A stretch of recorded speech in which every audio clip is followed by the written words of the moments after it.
said, I came to remove the pain. That's my mission. That's why I've come. Revolutionize the thought, the cup being empty. There's so many different mind-blowing practices, mind-blowing pieces of information that when you learn, it's like, whoa, I was doing this for 20 years, my whole life, in my country. That's all we do. I came to what? They said to remove the pain, to take the suffering away from the people. So that's knowledge. Kidal ilm. Okay, knowledge is meant to change. Knowledge is not meant to be stale and stagnated. And sometimes with ilm, it's a wake-up call. Some brothers, I've been doing this for 40 years. Does that mean you was doing it for 40 years, what? The right way. It was 40 years of Baltal Salah. Yeah, you understand? So at the end of the day, the proofs for wudu, they clearly start off with, Ya ayyuhalladhina amanu idha qumtum ila salah. Oh, you who believe. When you stand to pray, what's the first thing Allah says? Faghsilu, wash your what? Hands first? No question about that. Faghsilu wujuhakum. Wash your what? Your faces. Then Allah says what? After that it says what? Chapter 5. Faghsilu wujuhakum. Hands ila al-marafiq. What's next? Head, wamsahu, wipe your heads, right? And then last but not least is what? What? وَأَرْجُلَكُمْ إِلَى الْكَعْبَيْنِ. Right? So how many parts does Allah mention in this beautiful ayah? Allah says, oh, you who believe when you stand up to pray, meaning when you intend to pray. Or if you stand from sleep, not if you already have wudu. Allah says, wash your faces, hands and arms, heads and feet. Allah specifically, clearly did not mention wash your hands. Allah did not say that. Allah started off with the face. All right? So that technically is the very first obligation of wudu. Whether that pertains to mouth and nose and face or just face. Two main views of the scholars with regards to that. So the hands, when the Prophet ﷺ spoke on the hands, no doubt, authentic hadiths, is speaking about someone waking up.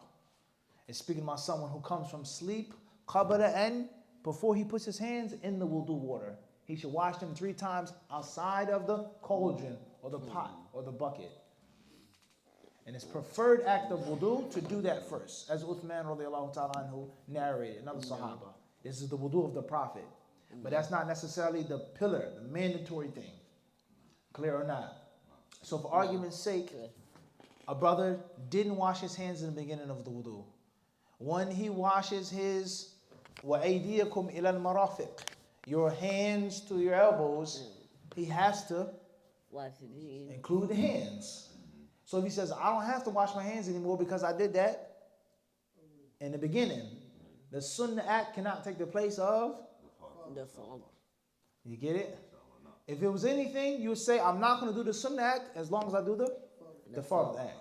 All right? So the hands in the beginning of the wudu is not mandatory. And if a person does not wash his hands with the wrists and the forearms to the elbows, it's no wudu. And many brothers, you see them starting off only with the what? The wrist, and that's a mistake. They've implemented the recommended and they've abandoned the fard. That's clear. That's right there. All right? And Allah knows best. I used to hear about a fard wudu. Okay. Is there such thing as a fard wudu? No question. The scholars in all madhabs have mentioned fara'idul wudu, the absolute musts. Absolute must. Think about a hotel room, somewhere to stay. I needed somewhere, a roof over my head. I need something to keep the wind or the rain or the snow off of me. I need something to lay on, and I need something to wrap up in. That's it. Paint, carpet, electricity, Wi-Fi, all of those luxuries aren't what? No, necessities.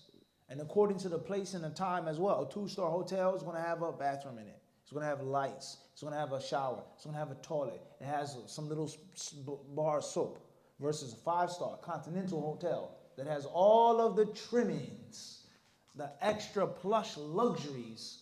And none of those things are absolutely mandatory. So the wudu, there are things that must be done.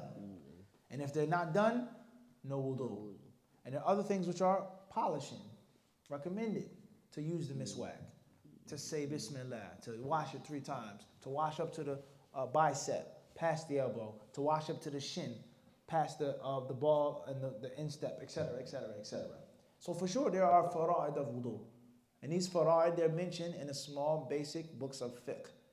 The shurut, conditions of wudu, the fara'id of wudu, the obligatory acts of wudu, recommended acts of wudu, and validators of wudu, and the disliked acts of wudu. Some scholars mention wasting water. All right? It doesn't render your wudu null and void. What heck is that? And the Prophet ﷺ, he tells us, whatever Allah wants good for, he gives some fiqh of the deen. Plain and simple. Wallahu ta'ala alam. Fadda Shaykh. Is it true that when you wash the head, that the entire head doesn't have to be washed? Is it true that when you wash the head, the entire head doesn't have to be washed? That's something that is highly debated on and over by the scholars of Islam. Some say 1/3 of the head. Some say 1/4 of the head. There's no doubt about that. So it isn't an issue of consensus. All of the scholars say that you have to wash your entire head. And even the scholars who say wipe the head in the hadiths. The Prophet ﷺ, he took his hands, the nape of his head, or the forehead, the hairline, to the nape back to the hairline. And he didn't. So the nature of the wiping of the head is simple. Even if you're not just saying, I'm just going to wipe this, which some scholars say is valid. But even when you do the normal traditional way, it's not a soaking of the head. So no, the whole entire head does not have to be wiped. And there are many wisdoms behind that. Just think about cold weather. Think about, brothers, how many times you say, oh, you got to take those plaits out your head. You got to take those cornrows out your head. You can't wear that. You can't make a valid wudu. That's nonsense. Literal nonsense. The scalp is not to be wiped when you make, it doesn't have to be washed and wiped when you make wudu. And the proof for that is a woman makes wudu with what? Plaits, hair, etc. If a brother had cornrows, it's nothing wrong with him what? Wiping over them. Making ghusl, there's nothing wrong with what? Well, how can that? So, widespread ignorance, suffering, as I said, removing the what? The pain and the suffering from the people. I don't know how many times I've seen it. Wiping on the neck as well is based off a fabricated hadith. There are many, many things like this. Wallahu alam. It's very popular. You'd be shocked. You see people wiping their necks in the Prophet's masjid when they make wudu. Yeah. Khairan inshallah. All right, guys. Well, fikum, we're going to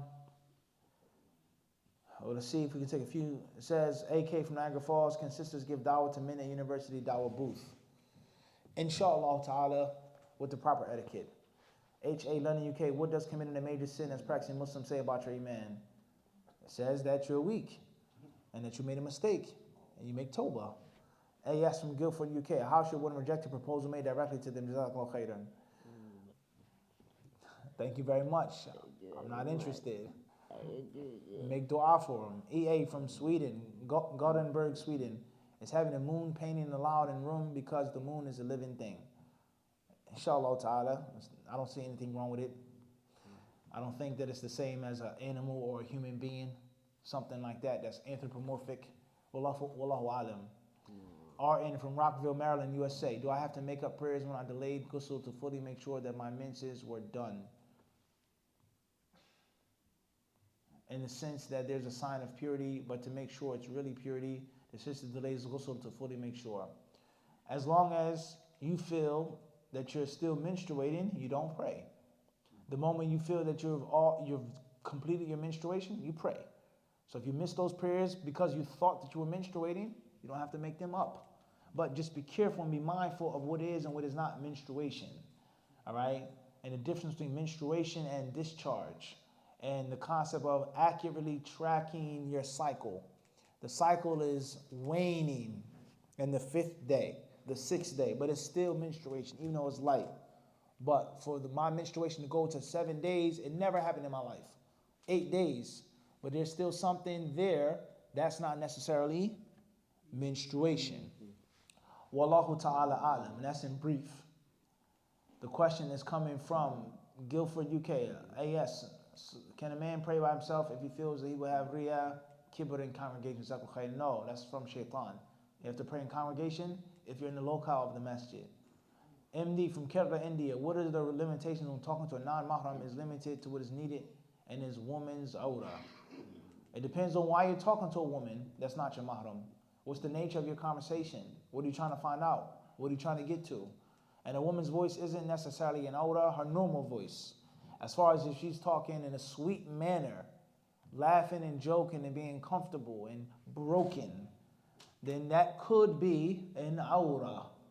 It could be, we said. But the general rule is that saying that a woman's voice is awra absolutely isn't correct. It's not the strongest view. And it's also very important with regards to giving dawah, right? That people ask about all the time. It doesn't mean that a woman can't say nothing, she can't speak. But many sisters, they get on YouTube and they talk and they become broken. They start, and they talk how they were talking among their girlfriends and laughing and joking, and that's a different story versus just talking normally without being rude. Without being rude, there's a difference between the two, huh? Same applies to a man talking to a woman. You wouldn't talk to that woman if your wife was right there the way that you spoke to her. You wouldn't. You don't mean you got to be rude. You don't mean you got to be mean. Hey, hi, hello, how's it going? I'm looking for such and such. Versus, hey, man, I got lost. Can you help me? Oh, really? Is that way? For real? Oh, man, what? Very wrong with Jade. You wouldn't. If your wife was right there, you wouldn't be that what? Loose and broken. You'd be more professional in how you spoke with her, right? And the same applies. So that's be mindful. And it doesn't mean that you have to be nasty. It don't mean you can't smile if you're a smooth brother. MashaAllah. Allah blesses some brothers to be what? That's from Allah. But none extra, huh? None too much. Allah knows best. We'll stop here tonight. We got started a little late tonight, unfortunately. هذا وصلى الله وسلم وبارك على عبده ورسوله نبينا وإمامنا محمد.